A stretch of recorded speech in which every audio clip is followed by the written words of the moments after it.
Doing a video response here when it's about helping others who is suffering from either a curse or oppression.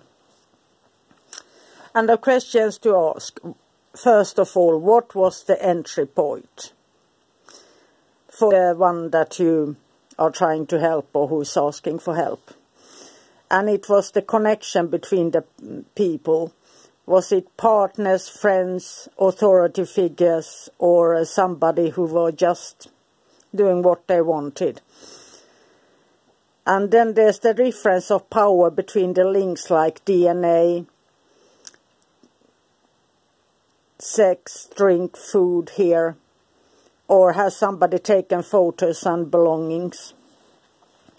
And you can participate in everything either with free will or against your will, or unknowing what they are planning to do. So there are a little bit of different scenarios here. And if it's unwilling, then it's completely black. But if the person has participated and then regrets it, and they're just a falling out or something, it gets more grey. And then, of course, if they did everything and so on and liked it when they did it, that's another thing as well. So there is so much things that there are so many levels in everything. And then you must look at what was the thing. Was it jealousy, envy, greed or power that caused the person to cast a curse or summon something to make oppression or manipulate you or that person? There is a difference between manipulation and if somebody does something with free will or is forced. So the most common thing that people always usually is that they are willing but unknowing. They want to try things out, it's exciting and it's fun, and usually that is just what it is. But in some cases there might be something opening up there, or something they have done in the past that gets kicked off and starts again, and people often forget their past and they don't want to look at the things that have happened many years ago. They are trying to forget things, and sometimes they can be linked that way.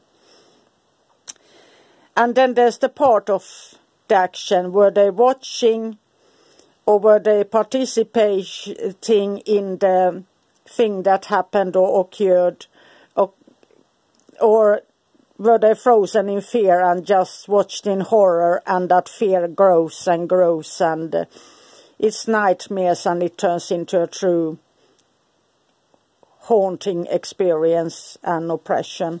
That happens as well.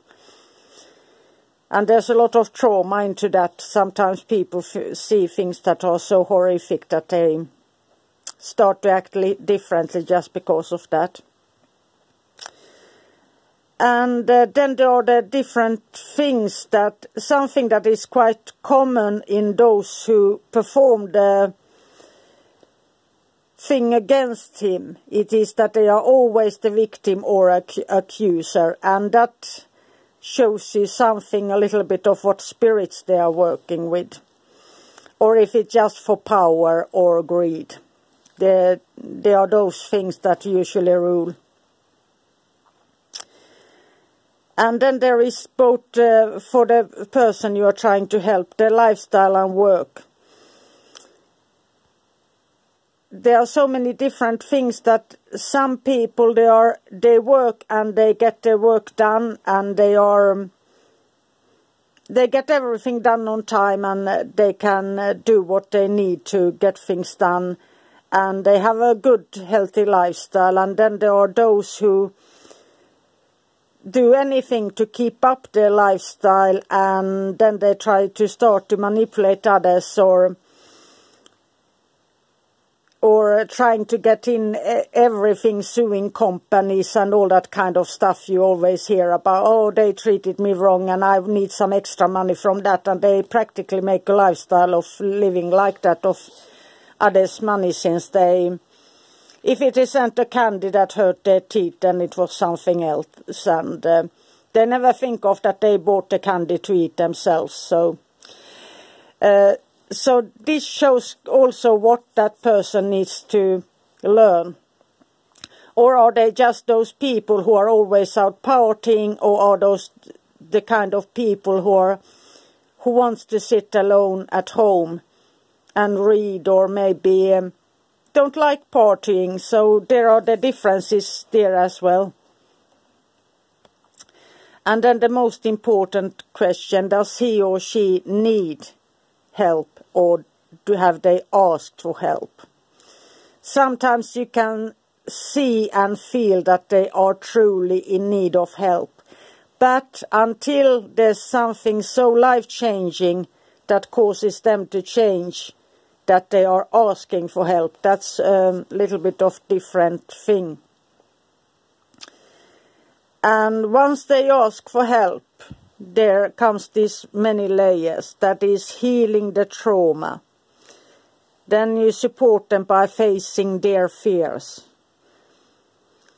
In whatever way they need to face their fears, they must learn to do it. And then you have to support them, or trying to help them to connect to the spirits that are helping them to become a sovereign.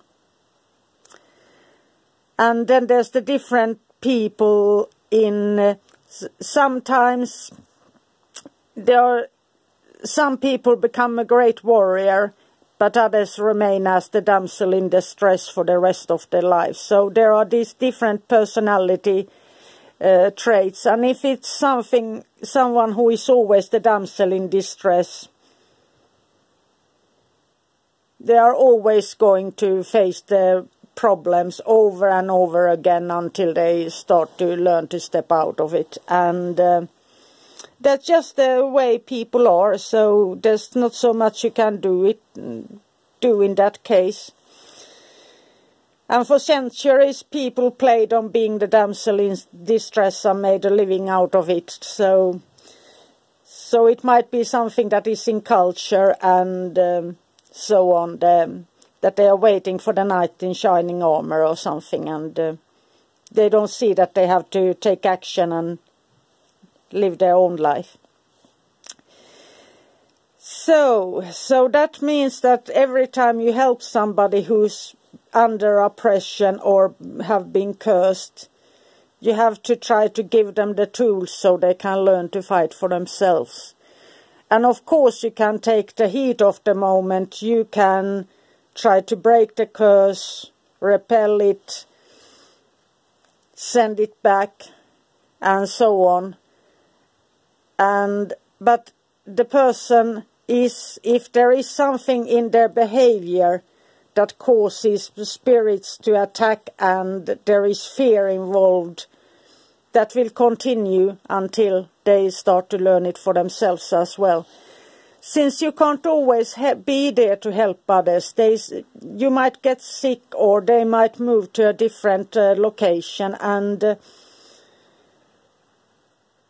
so the only thing is to learn them how to defend for themselves and listen and know that there are setbacks. They go back and forth and then they get scared, or then they feel like they are on top of the world, and then they rush off and start doing, let's say, magic or whatever, and they have the honeymoon period there, and they have the 7 to 9 years of success, and then it burns down again. That's life, and that's magic as well. So you have to give them the time, but most importantly you give them the tools to find their own power, and that they must use their own power within themselves and make the choices to work with what spirits and so on.